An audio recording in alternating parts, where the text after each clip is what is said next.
ஹர ஹர சங்கர ஜெய ஜெய சங்கர ஸ்ரீ காஞ்சி காமாட்சி சங்கர. பெரியவா அவர்களை சந்திப்பதற்காக மரத்திற்கு ஒரு தம்பதிகள் வந்திருந்தார்கள். கணவனும் மனைவியும் வந்திருந்தார்கள். அவர்கள் பெரியவாவிடம், எனது குழந்தை ஏதாவது ஒரு சிறிய தவறுகள் ஏதாவது ஒன்று பண்ணி கொண்டேதான் இருக்கிறான் சாமி. நாங்கள் என்ன சொன்னாலும் எங்களது பேச்சையே அவன் கேட்க மாட்டேங்கிறான்.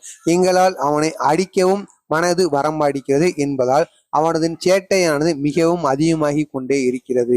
அவன் ஏதாவது ஒரு பொருளை எடுத்து வருகிறான், திருடி வருகிறான் என்ற பெயரும் அவனுக்கு வந்து கொண்டே இருக்கிறது சாமி என்பது போல பெரியவாவிடம் ஒரு தம்பதிகள் வந்து கூறியிருக்கிறார்கள்.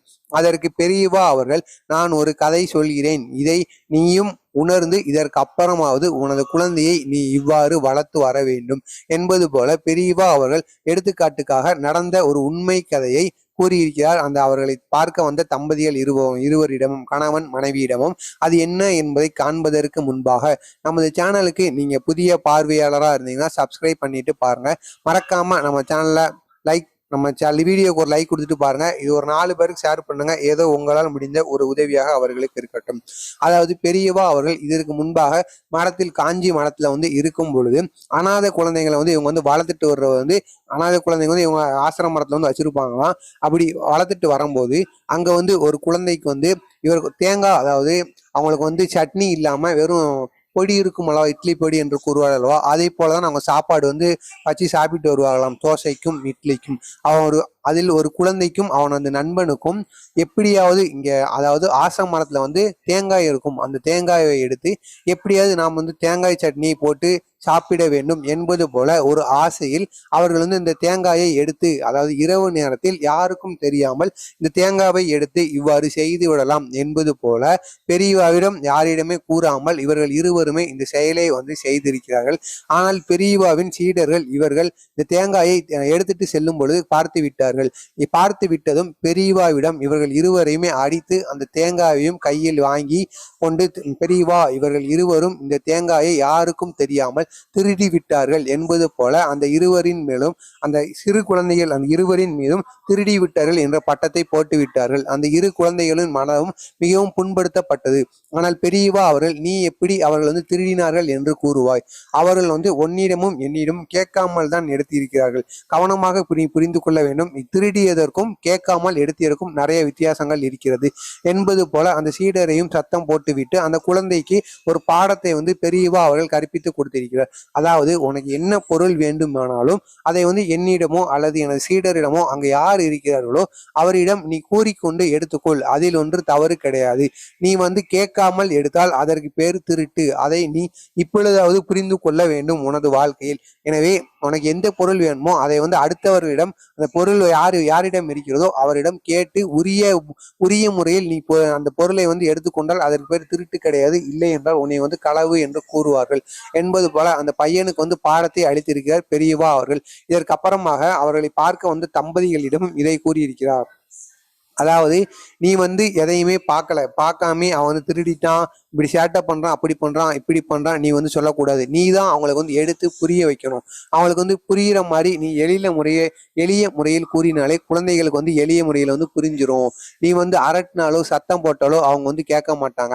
அவங்க மனசு இறங்குற மாதிரி நீ தான் இறங்கி போய் அவங்ககிட்ட வந்து அவங்க மனசு நோகாம நீ தான் எடுத்து கூறணும். அப்படி கூறுனா மட்டும்தான் குழந்தைகளோட வாழ்க்கையும், அது மட்டுமல்லாமல் அவங்க வளர்ச்சி அடையும் போதும் பிரகாசமாக வளருவார்கள் என்பது போல பெரியவா அவர்கள் கூறியிருக்கிறார்கள். இதை கேட்ட அந்த தம்பதிகளின் கண்களில் இருந்து கண்ணீரானது சாரையாக ஊத்த ஆரம்பித்து விட்டது.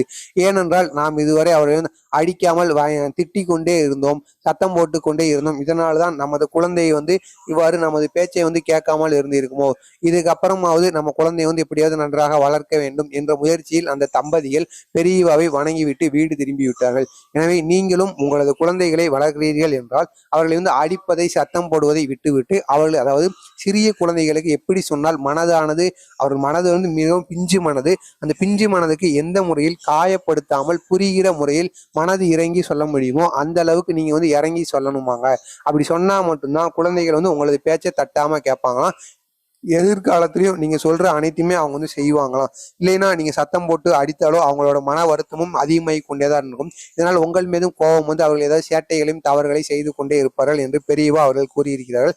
மறக்காமல் நீங்களும் உங்களது குழந்தைகளை இவ்வாறு வளர்த்துவார்கள். முடிந்தால் இந்த வீடியோவை ஒரு 4 பேருக்கு ஷேர் செய்து அவர்களையும் அவர்களது குழந்தைகளை இவ்வாறு வளர்த்து வர சொல்லுங்கள். ஏதோ உங்களால் முடிந்த ஒரு 4 பேருக்கு இதை ஷேர் செய்து அவர்களையும் இதை செய்து வர சொல்லுங்கள். அவரது குழந்தைகளுக்கும் இதை கூறி அவர்களையும் வளர்த்து வர சொல்லுங்கள். ஏதோ உங்களால் முடிந்த ஒரு உதவியாக அவர்களை ஹர ஹர சங்கர ஜெய ஜெய சங்கர ஸ்ரீ காஞ்சி காமாட்சி சங்கர பிரியவா அவர்களை சந்திப்பதற்காக மரத்திற்கு ஒரு தம்பதிகள் வந்திருந்தார்கள். கணவனும் மனைவியும் வந்திருந்தார்கள். அவர்கள் பெரியவாவிடம் எனது குழந்தை ஏதாவது ஒரு சிறிய தவறுகள் ஏதாவது ஒன்று பண்ணி கொண்டேதான் இருக்கிறான் சாமி. நாங்கள் என்ன சொன்னாலும் எங்களது பேச்சையே அவன் கேட்க மாட்டேங்கிறான். எங்களால் அவனை அடிக்கவும் மனது வரம்பாடிக்கிறது என்பதால் அவனது சேட்டையானது மிகவும் அதிகமாகி கொண்டே இருக்கிறது. அவன் ஏதாவது ஒரு பொருளை எடுத்து வருகிறான், திருடி வருகிறான் என்ற பெயரும் அவனுக்கு வந்து கொண்டே இருக்கிறது சாமி என்பது போல பெரியவாவிடம் ஒரு தம்பதிகள் வந்து கூறியிருக்கிறார்கள்.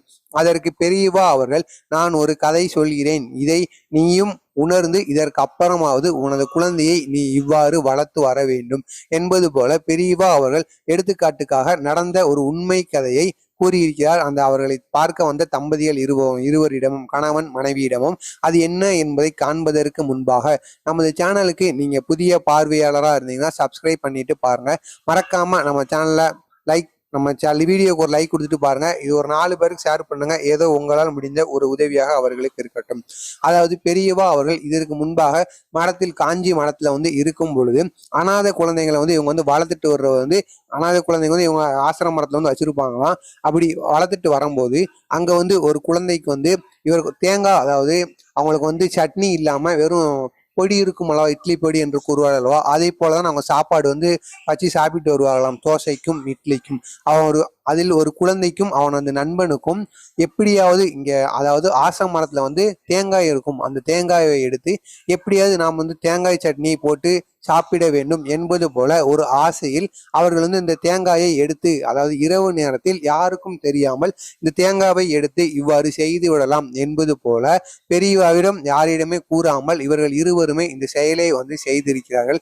ஆனால் பெரியவாவின் சீடர்கள் இவர்கள் இந்த தேங்காயை எடுத்துட்டு செல்லும் பொழுது பார்த்து விட்டதும் பெரியவாவிடம் இவர்கள் இருவரையுமே அடித்து அந்த தேங்காயையும் கையில் வாங்கி கொண்டு, பெரியவா இவர்கள் இருவரும் இந்த தேங்காயை யாருக்கும் தெரியாமல் திருடி விட்டார்கள் என்பது போல அந்த இருவரின் மேலும், அந்த சிறு குழந்தைகள் அந்த இருவரின் மீதும் திருடி விட்டார்கள் என்ற பட்டத்தை போட்டு விட்டார்கள். அந்த இரு குழந்தைகளின் மனமும் மிகவும் புண்படுத்தப்பட்டது.